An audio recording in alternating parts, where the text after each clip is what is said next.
এই কিচেনটা মানে একবার বড় সাইজের একটা কিচেন, আপনি সুন্দর করে এই কিচেনের ভিতর পরিপাটি করে সবকিছু সাজিয়ে রাখতে পারবেন। এই কিচেনটা অরিজিনালি খুব বড় সাইজের কিচেন। আপনারা যদি চান তাহলে এই কিচেনটা ছোট করতে পারেন, যেহেতু আপনি এই যে 10 ফিট এত বড় কিচেন আসলে যদি নাও লাগে আপনাদের, তাহলে আপনার 9 ফিট দিয়ে এখান থেকে 4.5 ফিট বা 4.5 ফিট দিন, বাথরুমটা বড় হবে। তো কিচেনের সাথে রাখা হয়েছে বললাম ডাইনিং এর এখানে রাখা হয়েছে একটা দরজা।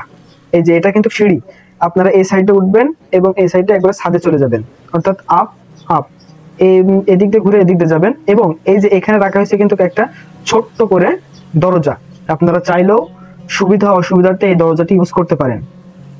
এবং ডাইনিং এর সাথে রয়েছে দুইটা রুম, যেটা কিনা দুইটা রুমের সাইজ একই রকম।